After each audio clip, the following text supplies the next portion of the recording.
ভুল আমাকে বুঝবেন না, কেন না আখেরি জাবান আল্লাহ নবী জানিয়ে দিয়েছেন বাবারা, হাতের তালুতে আগুন রাখা না সহজ হবে, ঈমান বাঁচানো বড় কষ্ট হবে।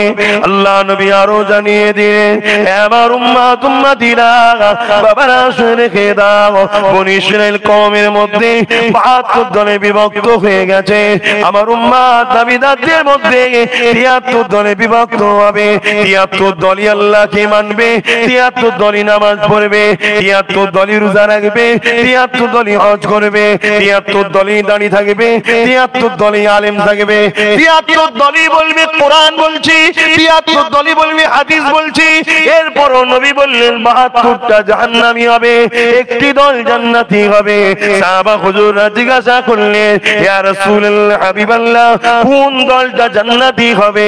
নবী আমার নূরের জবানে জানিয়ে দিলে, আমার সাহাবারা সেই দলটার নাম হলো আহলে সুন্নাত ওয়াল জামাত। যে দলে আমার সুন্নাত আছে, আমার সাহাবাদের সুন্নাত আছে।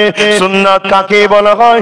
নবী যেটা করেছেন, সাহাবারা যেটা করেছেন, এই দলটা হলো জান্নাতি দল, এই দলটা যাবে জান্নাতে, বাকি ৭২ দল যাবে জাহান্নামে। এই যুবকেরা নবী আমার সাহাবাদেরকে যখন বলে, আল্লাহ নবী সাহাবারা জিজ্ঞাসা করে, ইয়া রাসূলুল্লাহ হাবিবাল্লাহ, এই জাহান্নামে যাওয়ার কারণটা কি হবে? তাদের এত সুন্দর নামাজ, এত সুন্দর কোরআন তেলাওয়াত, এত সুন্দর দ্বীনের প্রচার, এত সুন্দর কিছু থাকার পরেও তাও জাহান্নামী হবে কেন? আল্লাহ নবী জানিয়ে দিলে, তাদের মধ্যে আমি নবী আমার হাইয়া থাকবে না, অর্থাৎ আমি নবীর আদব সম্মান প্রেম ভালোবাসা থাকবে না। এই জন্য নামাজও বেকার হয়ে যাবে, রোজাও বেকার হয়ে যাবে, তেলাওয়াতও বেকার হয়ে যাবে, বরবাদ হয়ে যাবে। এই যুবক শুনে রেখে দাও, পৃথিবীর জমিনে আজ নতুন করে দেখা যায় কি সুন্দর সুন্দর কারি সাহেব বেরিয়েছে, কি সুন্দর কোরআন তেলাওয়াত করতে লেগেছে। আল্লাহু আলাম, এদের মধ্যে থেকে অনেকে রিসেন্ট দেখা যায় আমার বাংলাতেও আসছে। কারো সমালোচনা করছি মনে হচ্ছে নাকি? দেখুন তাহলে ছেড়ে দিচ্ছি বাপ, কেন আমার বাড়িতে খাবারের অভাব নেই। আমার সকাল সকাল ঘুম ছেড়ে দিয়ে ফজরের নামাজ পড়ে এই ঠান্ডায় ট্যাঙ্কির পানি গায়ে দিলে বোঝা যায় যে কি হচ্ছে। কথা বুঝছেন না? চোর যদি ধরা পড়ে গলা পরিমাণ ট্যাঙ্কিতে ডুবিয়ে রাখলেই সারা রাত ঠিক হয়ে যাবে চোর, আর জীবনে চুরি করবে না। যা ঠান্ডা পানি, ভাববেন হুজুরের এত টাকা গিজার নেই, আল্লাহ দিয়েছে, কিন্তু এই ঠান্ডা গরম পানি মিশালে আমার কষ্ট হয়। সাইনাসের সমস্যা আছে তো, শরৎ গরম হয়ে যায়। হয় পুরো গরম লাও, পুরো গরম দিলে আবার চুলটে চলে যাবে জ্বালা, আর ঠান্ডা নিলে শরীর ঠিক থাকবে। কষ্ট হয় ঠিকই, কিন্তু ২-৪ মগ দিয়ে দিবার পরে দেখবেন তারপরে খুব ভালো লাগে, আবার তখন আর ছাড়তে ইচ্ছা করে, ঢেলেই যায়। এত কষ্ট করে এসে কি মনে করেছেন পেটের জ্বালাই এসছি নাকি? আপনাদের ভালোবাসি, কেন আপনাদের সঙ্গে আমার সঙ্গে যিনার সম্পর্ক রয়েছে, আপনাদের সঙ্গে তিনার সম্পর্ক আছে। তিনি হলেন মুজাদ্দিদ জামান দাদা হুজুর পীর কেবলা। তাই দাদা হুজুরের রুহানি বাচ্চা আপনারা, আর আমরা খুনের বাচ্চা, তাই বুঝাতে এসেছি। রিসেন্ট দেখা যাচ্ছে কিছু কিছু দরবার, সেই সব দরবার আমাদেরই দরবার, তাদের বাপ দাদা সব আমাদেরই ছিল। এখন সেসব দরবারে বিদেশ থেকে সব কারি সাহেব এসছে, ইমাম সাহেব এসছে। কথা বুঝা যাচ্ছে, অমুক মসজিদের ইমাম, অমুক সাহেবের কারি সাহেব। তাদের আকীদা কি আহলে সুন্নাত ওয়াল জামাতের?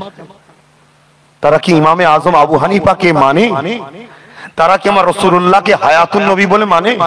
তারা কি আমার রাসূল পাক সাল্লাল্লাহু আলাইহি ওয়াসাল্লামকে নূর বলে মানে?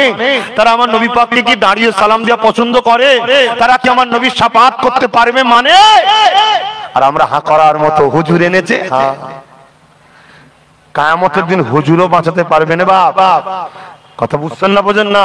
কিয়ামতের দিন সর্বপ্রথম যিনি কথা বলবে তিনি হলেন আমিনার লাল। জোরে বলুন সুবহানাল্লাহ। আকীদা ঠিক করো, নীতি ঠিক করো।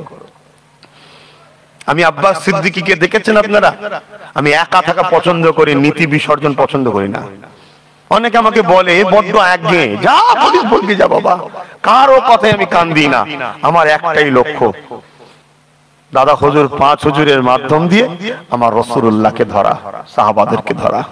যত ওলি পীর পয়গম্বর আছে সবার জুতো মাথায় রাখি, দাদা হুজুর ৫ হুজুরের মাধ্যম দিয়ে আমার রাসূল ও সাহাবাদেরকে ধরা, এটা আমার লক্ষ্য।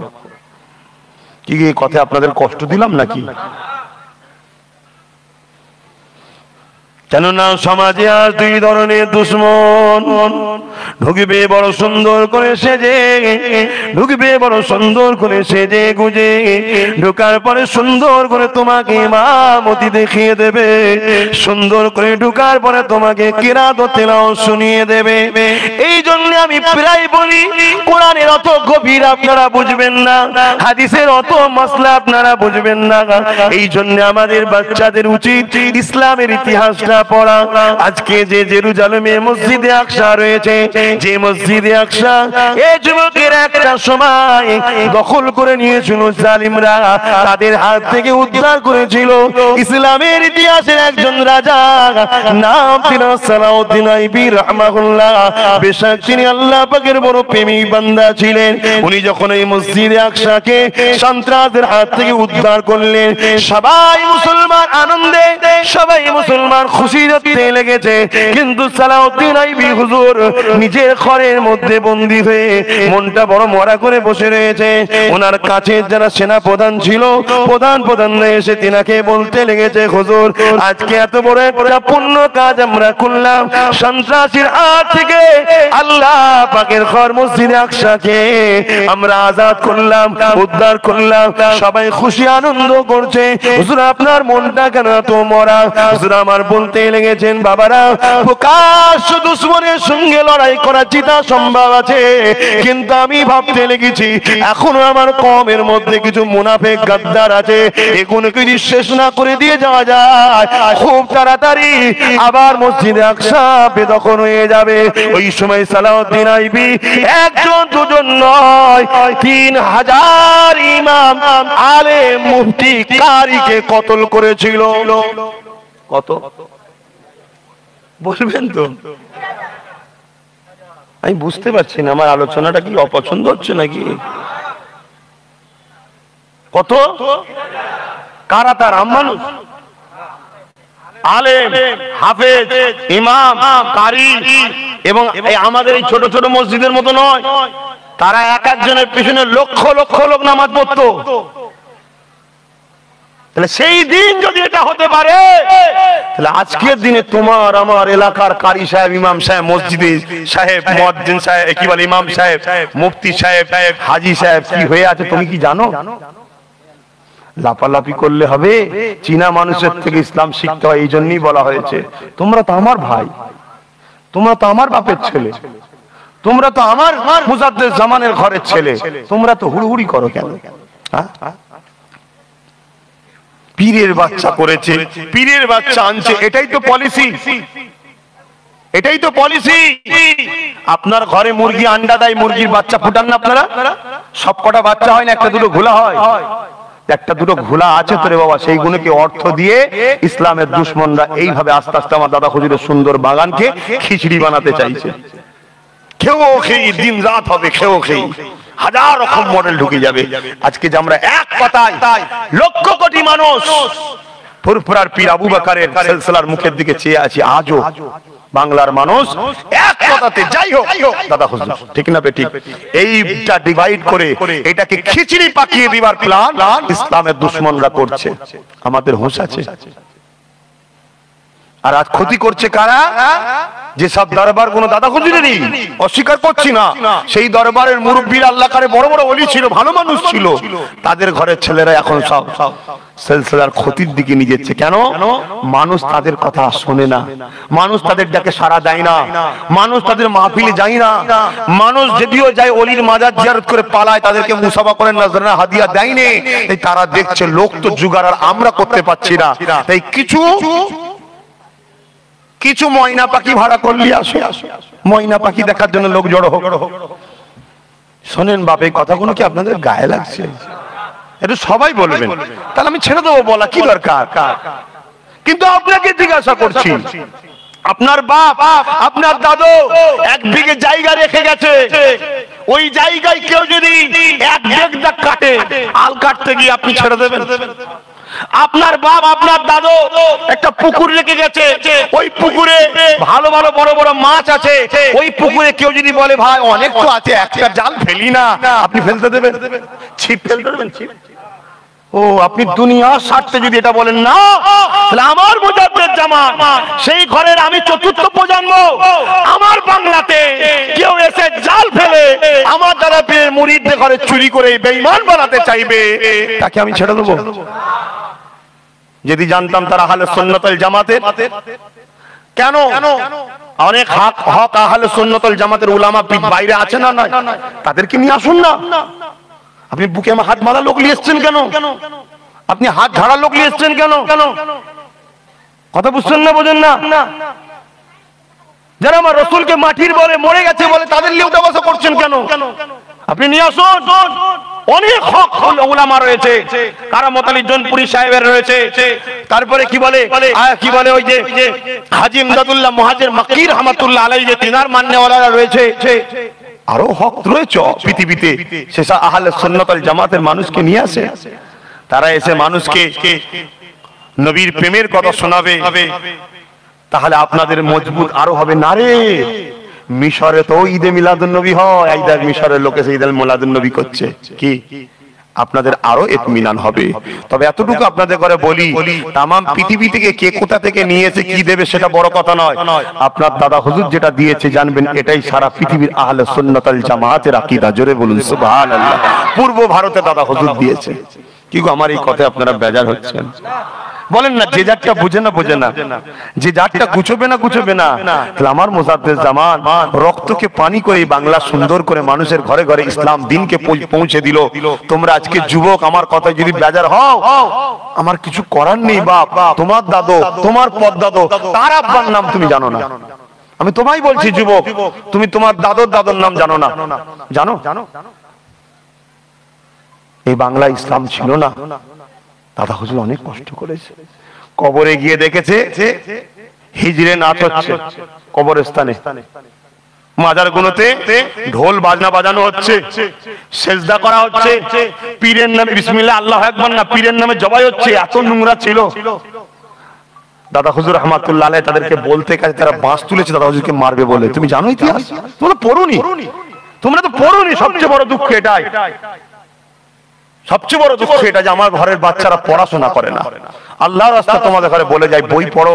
বশির হুজুরের লেখা, মুফতি আজম মেজর হুজুরের লেখা, আরো দাদা হুজুরের খলিফাদের লেখা, ফুরফুরা শরীফের ইতিহাস, পশ্চিম বাংলা ইসলাম এলো কিভাবে, ভারতে ইসলাম এলো কিভাবে, এইসব ইতিহাসগুলো পড়ো তোমরা, নাই বরবাদ হয়ে যাবে।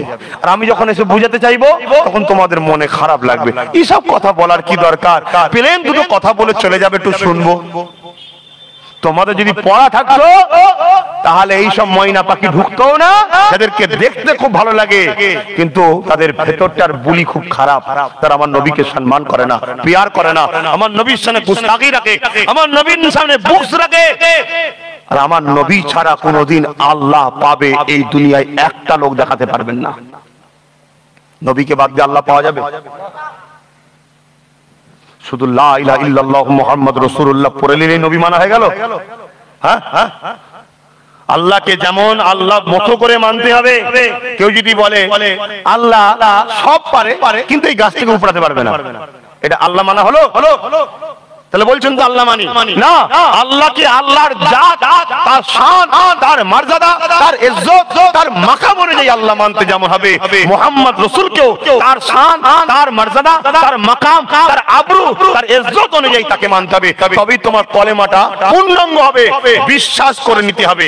তারপরে তোমার লাইফ জীবনে নামাজ, রোজা, হজ, যাকাতে যদিও টুটি বিচ্ছেদ হয়ে যায়, গুঞ্জাইশ আছে ছাড়ে, কিন্তু ওই কলেমাতে কোনো গুঞ্জাইশ নাই। রসুল কি আমাদের মতো মানুষ মনে করে তুমি বলছো আমি রসুল মানি? আরে এ তো মক্কার মুশরিকরা বলেছিল মোহাম্মদ, তুমি বলছো আমি রসুল, তুমি তো আমাদের মতো মানুষ। এ তো মক্কার মুশরিকদের কথা। এই কথা যদি তোমার মুখে মানা পাওয়া যায়, তোমার ইমামের মুখে পাওয়া যায়, তোমার কারীর মুখে পাওয়া যায়, তাহলে সে কিসের মানুষ? কিসের তাকে আমি ফলো করব? আমি তো ফলো তাকে করব যে আমার রসুলকে রসুল বলে মেনে নিয়েছে। কেন আল্লাহ বলেনি যে তোমরা আমার রসুলকে এই বলে মানো, ওই বলে মানো, রসুল বলে মানো যিনি গায়েবের খবর আমাদের কাছে দিতে এসেছে। জোরে বলুন সুবহানাল্লাহ। দেখো বাপ ভাইরা, আমি আবার একবার বলছি, এই লড়াই আমার রসুলের দিনের জন্য হচ্ছে। চলবে না বাদ দিয়ে দেবো? আপনারা বলুন চলবে না বাদ দিয়ে দেবো? আপনারা আমায় ভুল বুঝছেন না তো? তাই আপনাদের কাছে অনুরোধ আমার, আপনারা জীবনী পড়ুন, ইতিহাস পড়ুন, দেখুন সালাউদ্দিন আইবি সাহেব একজন জগৎ বিখ্যাত আল্লাহর ওলিও ছিলেন, যিনি মসজিদে আকসাকে হিফাজত করেছে। তুমি আমি তো নিজের এলাকার মসজিদকে হিফাজত করতে পারছি না। তুমি আমি ঈমান এত দুর্বল হয়ে গেছে, যারা আল্লাহর ঘরে তালা মারে তাদেরকেই তুমি আমি সাপোর্ট করে আরো শক্তিশালী করি। আর সালাউদ্দিন আইবি মসজিদে আকসার হিফাজতের জন্য জানকে বাজি লাগিয়ে দিয়ে আল্লাহর ঘরকে ইবাদত করেছে। তিনি বলছেন যে আমার সমাজে একদল ছদ্মবেশী মুনাফিক আছে, এদেরকে যতক্ষণ না শেষ করা যাচ্ছে ততক্ষণ আমার শান্তির ঘুম আসবে না।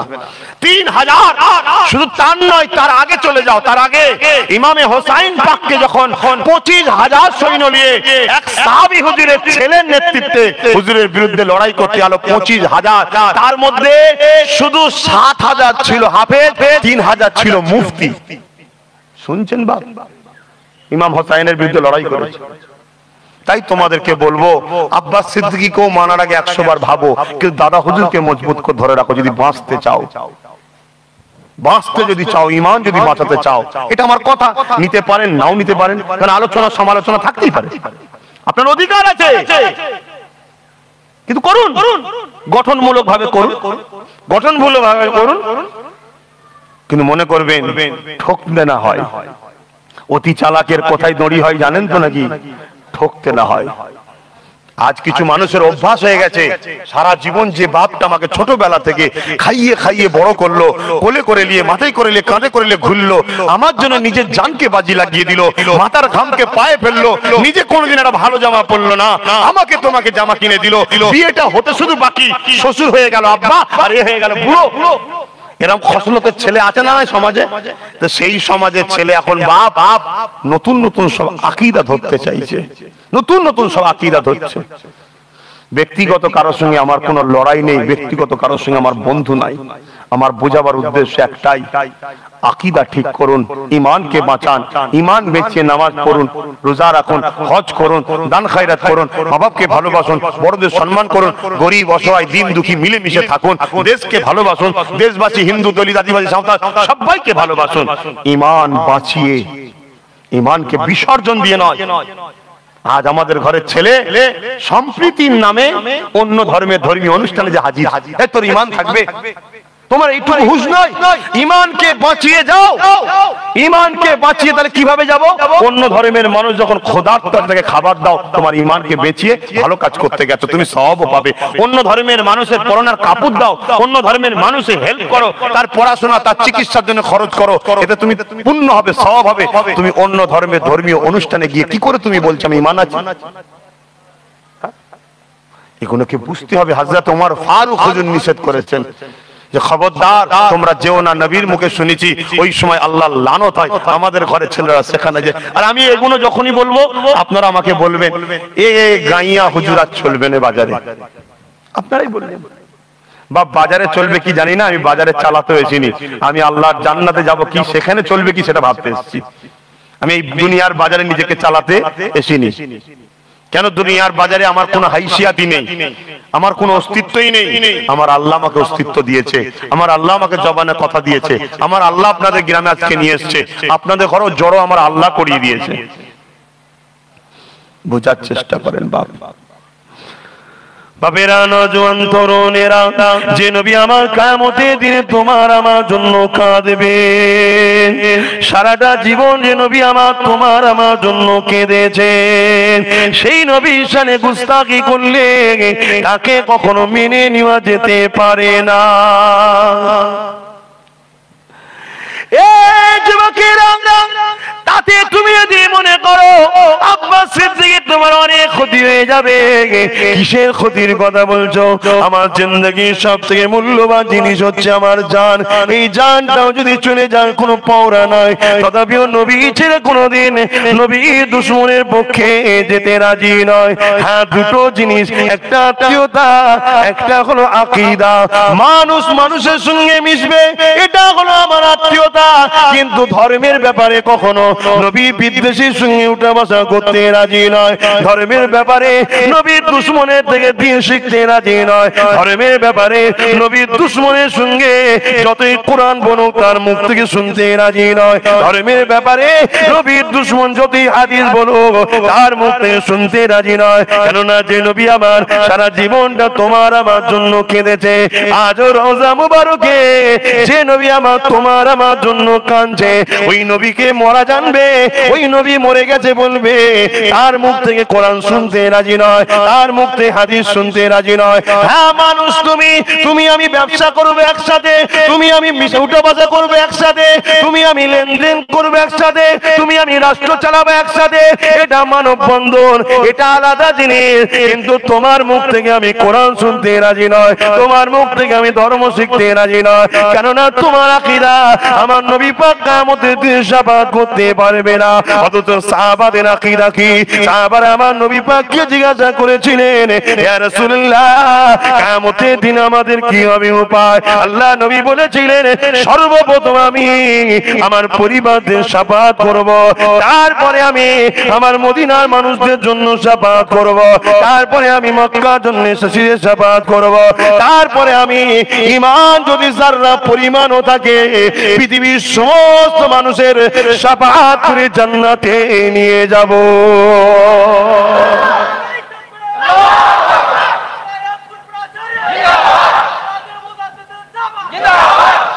বাপ বাপ ধর্ম চাকার জিনিস নয়, ধর্ম চাকার জিনিস না। একটু চেকে দেখি না, আমি খাবো না, একটু চেকে দেখি কেমন বলছে, একটু যে দেখি, চাকার জিনিস নয়।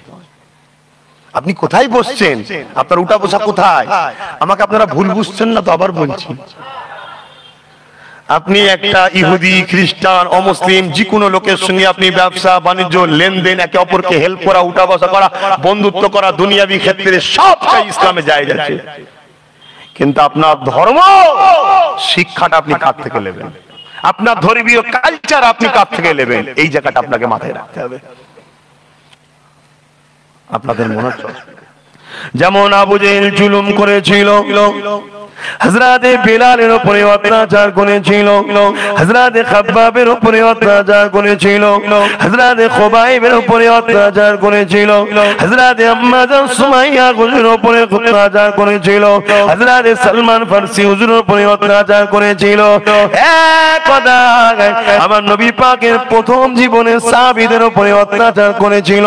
এই অত্যাচার করে কি দেখেছিল আবু জেহেল, কেমন অত্যাচার করেছিল।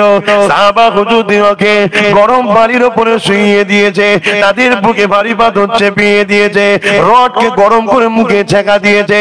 এত কষ্ট দেওয়ার পরও এই মানুষের প্রভু যারা হতে চেয়েছিল বুঝেন উতবা সাইবা, এরা কি দেখেছিল যে তাদের ঈমান কারা তো দূরের কথা, তারা আরো শক্তিশালী হয়ে গেল।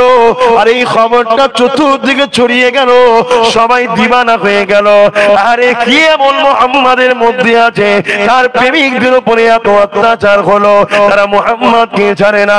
তখন দলে দলে যখনই আমার নবীর কাছে লোক এসেছে, নবীর সত্যকে জানতে পেরে তারা সবাই নবীর প্রেমে দিবানা হয়ে এক আল্লাহকে খোদা বলে মান্য নিয়েছে।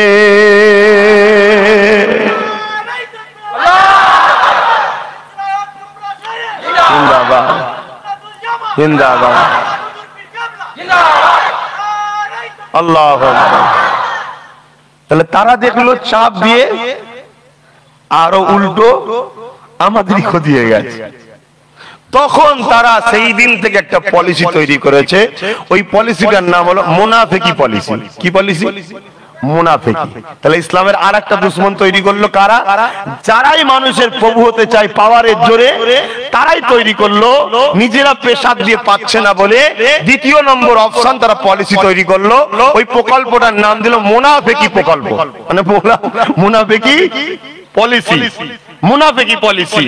এই মুনাফিকিদের সবথেকে বড় পারদর্শী যারা ছিল তাদেরকে বলা হয় একদল ইহুদি দাবিদার।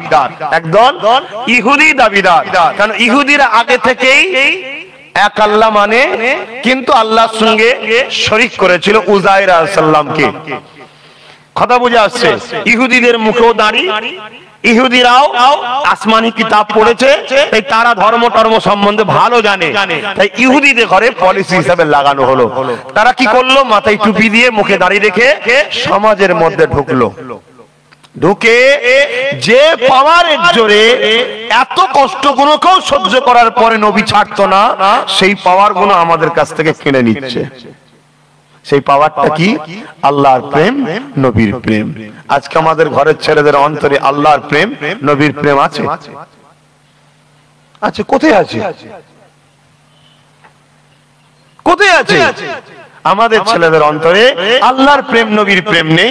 আমাদের ছেলের অন্তরে আল্লাহর প্রেম, নবীর প্রেম কেড়ে নিয়ে ঢুকিয়ে দিয়েছে সুদের প্রেম, ঘুষের প্রেম, বন্ধন লোনের প্রেম, ফ্রিতে কিছু পেলে সেই ফ্রি হারাম হোকা দেখার দরকার নেই, সেটা খাবার প্রেম।